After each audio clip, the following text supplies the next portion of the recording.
Hey y'all, Jessica Hayes here, founder of the Lockbox Advantage, and thank you for joining me once again for our Friday podcast recording. Today we're going to talk a little bit about the most requested scripts that I get from my clients and our community agents, just in general. Right now, I find that probably the hottest issue of the day is the NAR settlement and what that looks like, what it's going to change in terms of how we operate and how we communicate with potential buyers and sellers. And so that's a very big piece of what we're going to be talking about today. Step one is always going to be securing the agency appointment with a potential buyer. We know that moving forward, officially as of August 17th, we absolutely cannot perform any duties which require a real estate license before we've obtained that agency agreement. And so we need to position ourselves to secure that agreement without alienating the consumer.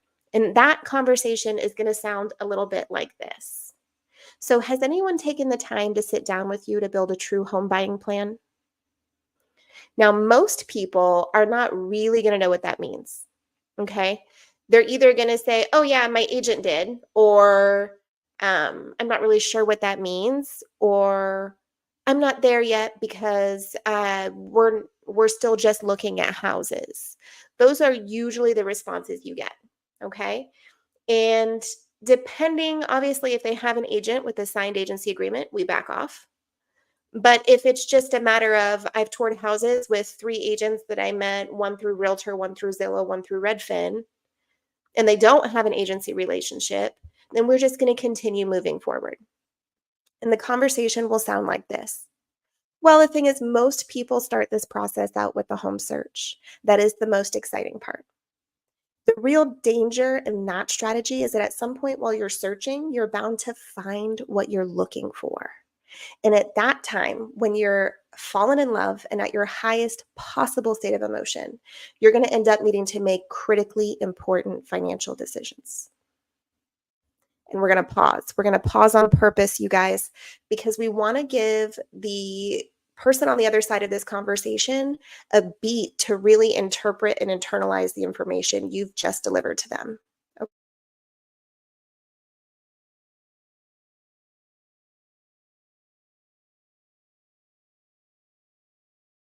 We're going to review the contract, we're going to review the process, and we're going to make sure that there's a true plan in place for your home purchase. Doesn't that make sense? And it's really important that we just say, doesn't that make sense? We're not going to say, do you want to book an appointment right now? We're going to say, doesn't that make sense? Because it does make sense. It doesn't matter how many times you have this conversation. Nobody's going to say, you know what, I'd rather wing it. That's not how this conversation goes.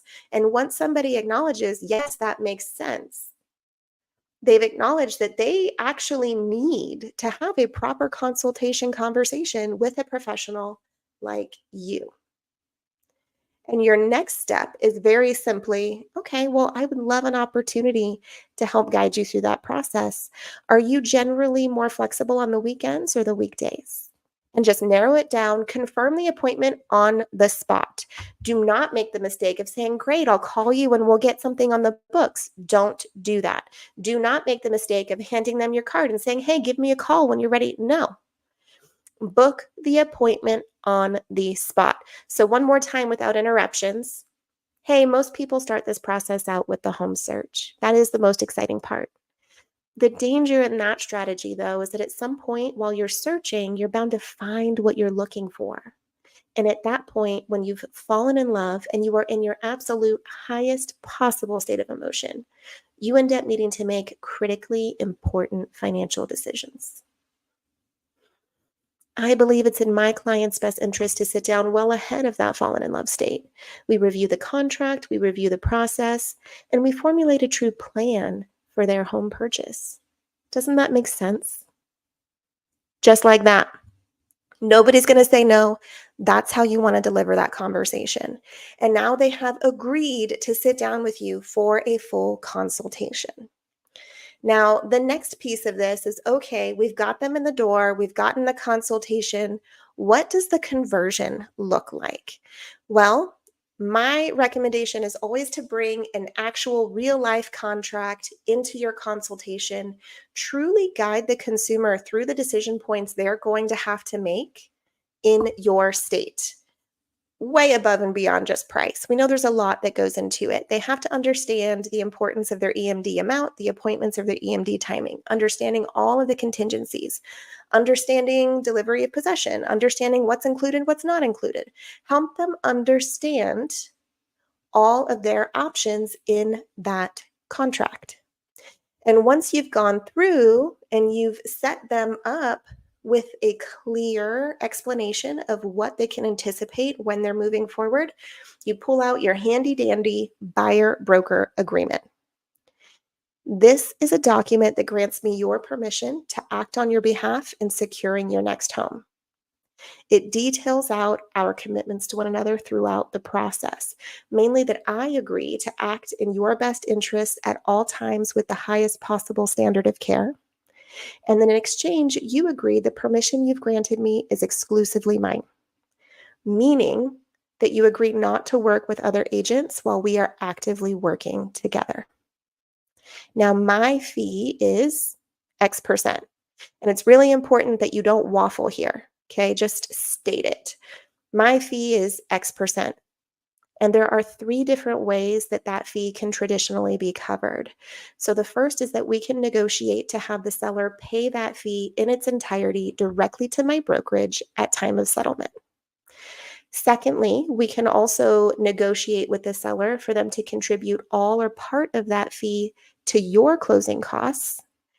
And then my fee would be added to your cash to close when it comes time for settlement. And lastly, we can choose to have you absorb my fee in its entirety if you prefer not to negotiate that matter at all. Ultimately, when it comes time to write and negotiate offers, we're going to partner really closely with your lender to make sure that whatever contract you sign is structured in such a way that makes the most sense for you financially so that you can move forward with confidence. Go ahead and sign here, here, and here. We just have to speak in facts, and it's so important to remember, you guys, facts don't have feelings. 99% of the time, how the consumer receives this information is going to be largely influenced on how you present it. If they can tell that you are uncomfortable, if they can tell that you feel as though this is not a fair deal, they're going to assume that you're right, and they're going to feel uncomfortable. They're going to be concerned that they're not getting a fair deal. So the goal for us here is to just speak in facts. My fee is X percent. There are 3 ways my fee can be covered. And when it comes time for us to negotiate contracts, we're going to partner really closely with your chosen lender to make sure that whatever contract you ultimately signed is structured in the best possible way for you. That's it. This does not have to be rocket science. It just has to be simplified, and it has to be very clear so that the consumer can move forward with confidence. Now, I've also gotten a lot of feedback how agents are very nervous about how to present this to sellers. Well, now my seller thinks that they don't have to pay commission, so they're not even willing to consider offers that have commission in them. Okay, so a few things here, guys. First, that's not a thing. If you receive an offer, you have to present it. Your seller can decide whether or not they want to take that offer once it's in front of their eyeballs. Do not make the mistake of telling other agents, well, don't even write, because my client says. That's ridiculous. We're not doing our clients any service by making blanket statements like that. And we should prepare our seller clients for the very likely possibility that commission can become a point of negotiation when we are in market. Okay, so our listing process, we always highly recommend that our agents go into the listing appointment with a net sheet.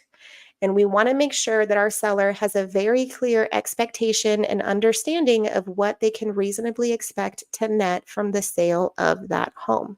Now, of course, our commission is going to be detailed out in that net sheet. Ultimately, we should also detail out a reasonable concession for a buyer's agent. And we should point out, okay, we should point it out. My fee is X%. That's included here.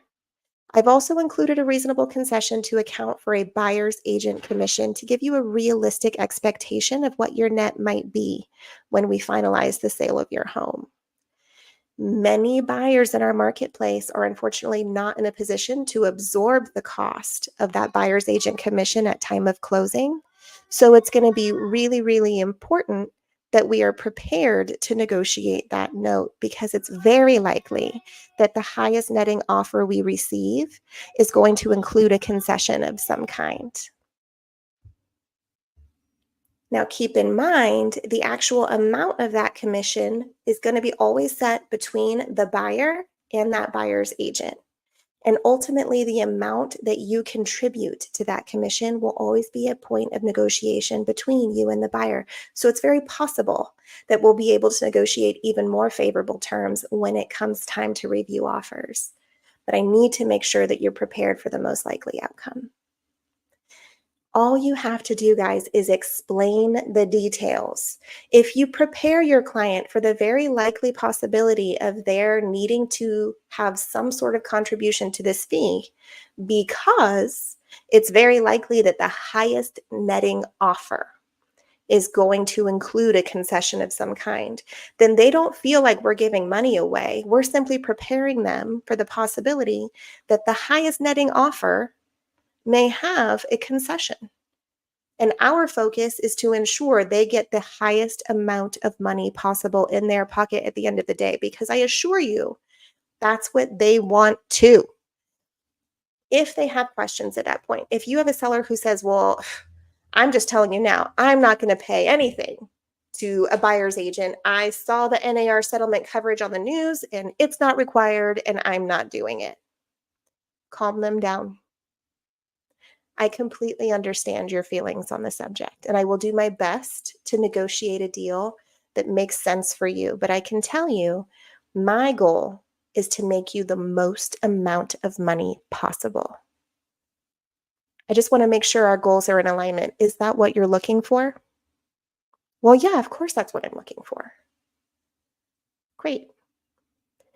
If I find a buyer who is your absolute highest paying buyer, and I inspire that buyer to write their best possible offer.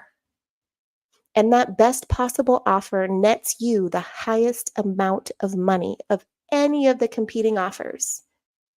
But it includes a concession that minimizes that buyer's cash to close. Are you telling me you would not want to accept that offer? And make sure you upswing when you ask that question, because remember, and we've talked about this before, when you end a question with an upswing, the intention there is to actually implant doubt in the other person's mind. So we need them to think, wait a minute, there's something here that I need to question. There is something here that is not rock solid. And they'll say, well, no, I'm not saying that at all. Great. Then my commitment to you is to find the highest paying buyer and to inspire that buyer to write their best possible offer. And when we get that contract in hand, we'll negotiate the terms accordingly. Does that work for you? Yes, it works for them. I promise you it works for them. Again, facts don't have feelings. So if we are not emotional, if we are not spun up about these changes, we allow our consumer the opportunity to kind of approach these changes with a clear head and make logic sound financial decisions. And that's all we're looking for in this situation. All right, guys, last script here today. We have been getting a lot of buyer hesitancy, particularly in the market that I am in, but really across the country with all of the agents that I'm working with.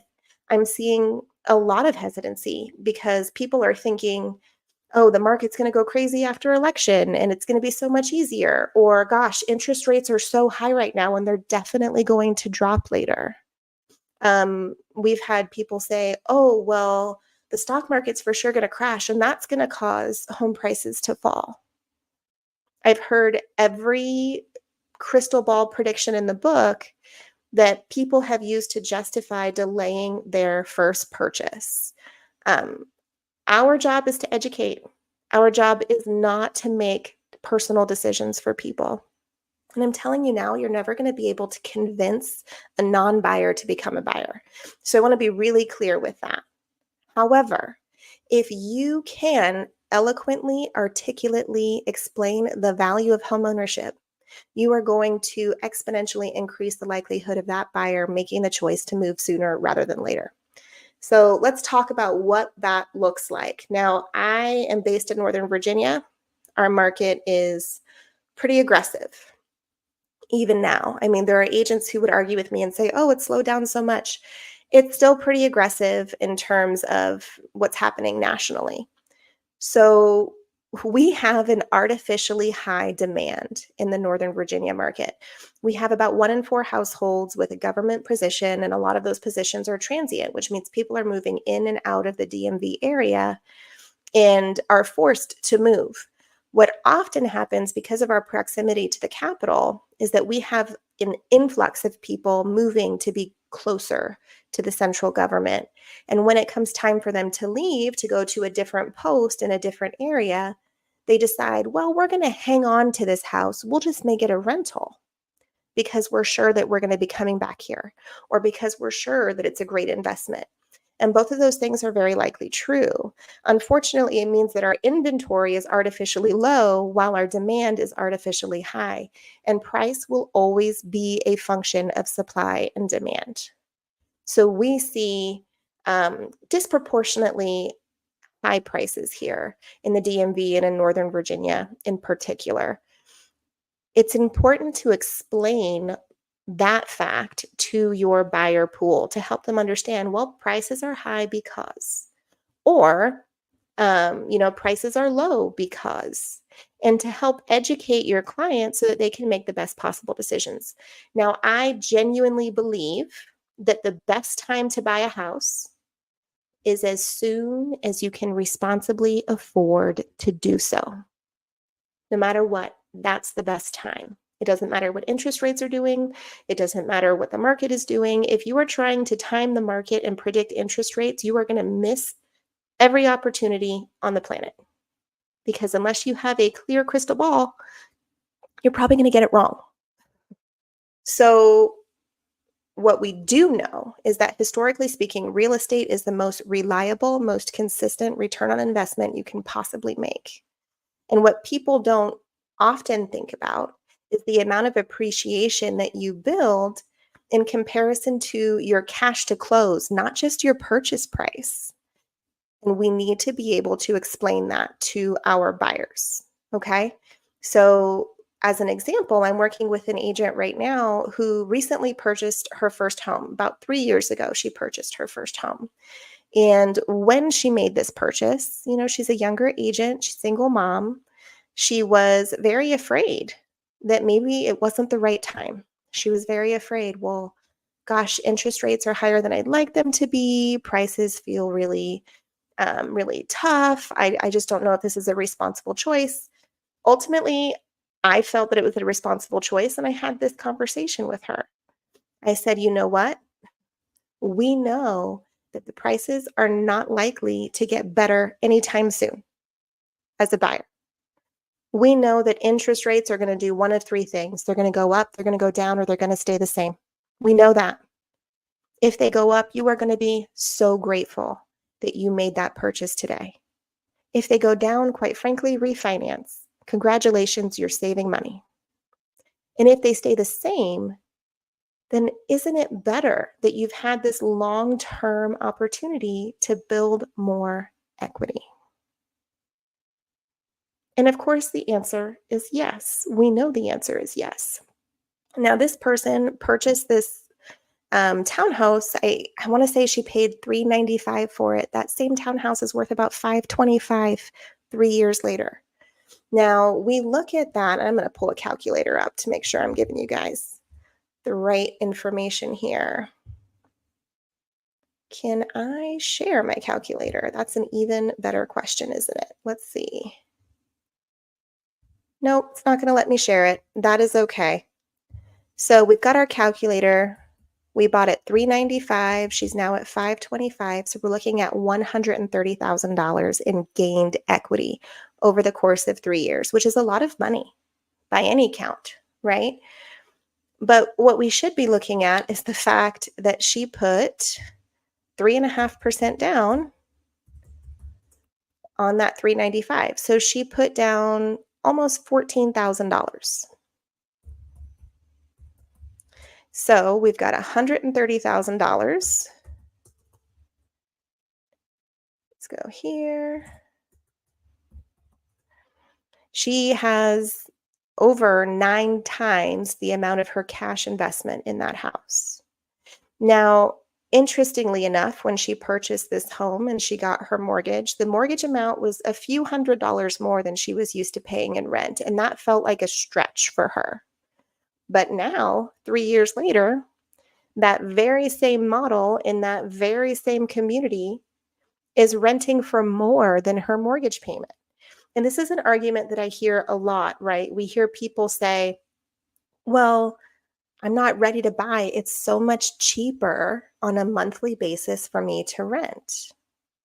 And while that might be true in the moment, depending on the market that you're in, what's also traditionally true in almost every rental market is that when you sign that lease, you guarantee that rate for a very short window of time.